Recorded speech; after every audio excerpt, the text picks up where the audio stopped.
Hello, I am Dr. Srinivas, Department of PG Studies in Zoology, Veerashaiva College, Ballari, Karnataka. Welcome to my online class.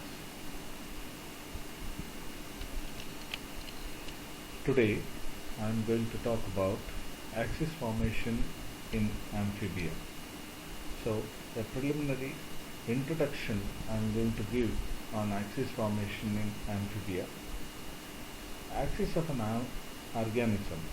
It can be defined as biological symmetry, can be thought of as a balanced distribution of duplicate body parts or shapes within the body of an organism.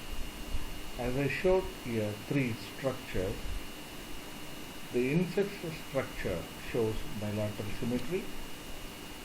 The next structure, which looks almost starfish, which shows a radial symmetry, and the next one, which is the coccus bacteria, which shows spherical symmetry. Likewise, every organism in animal kingdom has its own symmetry or body axis. Let us see that what is body axis. It can be defined as imaginary reference lines which are used in anatomy to describe orientation and location of anatomical structures. As the picture indicates here, it's a human picture indicates here, and the imaginary line, it is drawn from the anterior to the posterior side, which gives bilateral symmetry and by which the human body can be divided into two equal halves. Then the question is, how does the radial symmetrical egg, the amphibian egg, which is said to be a radially symmetrical structure, further during the development it turns into bilateral symmetry, is the big question in embryology actually. Okay, let us see that.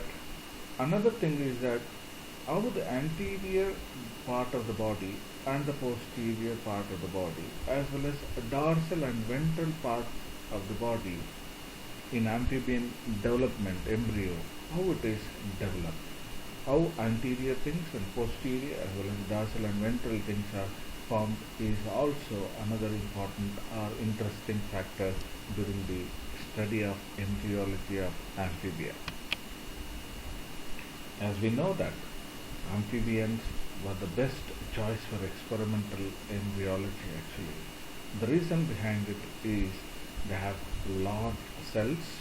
We can find the large cells during the development, and they show a rapid development during the course of embryological development. So further, we see that the salamanders and the frogs and the amphibians are excellent animals for transplantation experiments, which can give a lot of information during the development or during the development of embryo in amphibia. Let us see the cleavage in amphibia. The cleavage in most frogs and salamander embryo is radial symmetrical, and the holoblastic, the whole embryo or whole zygote, divides into macromeres and micromeres. We know that amphibian egg also contains large amount of yolk, and this yolk is situated in the vegetal area or vegetal pole of the embryo. So this is the animal pole and this is the vegetal pole. Here also you can see the animal pole and the vegetal pole, and here also is the same way. You can see that the first division begins at the animal pole here and slowly extend down towards the vegetal pole. And as it reaches to the grey crescent, so you see that the grey area, it is the grey crescent area, and it slowed down actually because the yolk is present in the vegetal pole. It makes the slow of what we call it as division. By the time the furrow, or otherwise we call it as the cleavage, reaches the vegetal area, the second division already starts from the animal pole actually. Thus, you find large number of cells present in the what you call it as an animal pole than the vegetal pole. Here, around 1977, he says that the rate of bifurcation or rate of cleavage can be seen like 0.02 to 0.03 mm per minute as it approaches to the vegetal pole. So that means it continuously reduces, the speed of the cleavage will reduce as it approaches to the vegetal area. See that the scanned electron microscope shows the first cleavage in the frog egg. It is clearly shows that this is the animal pole and this is the vegetal pole actually.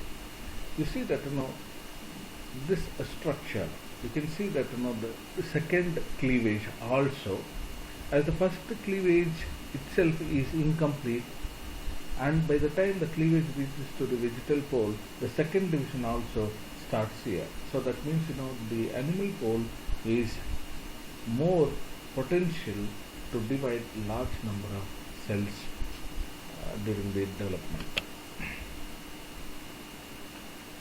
You see that the cells reaches nearly about 16, the maximum 64 cells in an embryo. It is called as morule actually. When the number of cells reaches nearly about 120 cell stage, so then it is called as blastula. So if you take the cross section of blastula, you find the blastocelia, as I am showing here. It is the blastocelia. So the blastocele is having a lot of importance in the developing embryo actually. Not only in amphibia, in almost all the animals, the blastocele is very, very important structure. According to the cult, the first cleavage furrow widens. See, look at this. This is the first, cleavage. It widens in an animal hemisphere. It is in the animal pole. It creates a small intercellular cavity that is sealed off from outside by tight intracellular junctions actually. Intracellular junction it covers actually. This cavity expands during the subsequent cleavages to become blastocele. So according to him, the blastocele, development of blastocele takes place right from the first cleavage itself actually. Well, the blastocele probably serve two important major functions in frog embryo. The first one is it permits cell migration during gastrulation. So in the gastrulation process, a rapid movement of cell's movement takes place. So that will be permitted here, and it prevents the cell beneath it from interacting immaturely with the cell above it actually. So it is interacting the cell between the two layers is also it prevents actually. Numerous cell addition molecules keep the blastomeres together. So this is something like just another interesting topic to be discussed here. How these cells are intact or compactly arranged actually because of addition molecules which keep all the cells intact together. So what is the importance of this thing and what makes the cells intact to this thing is very, very interesting topic actually.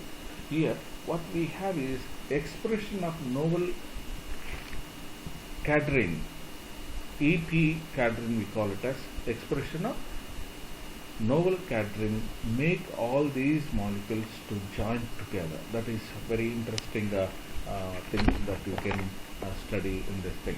My dear friends, so this is about the very brief introduction about the developing embryo of amphibia. So kindly follow the next lecture, lecture 7, to continue this topic. Thank you very much.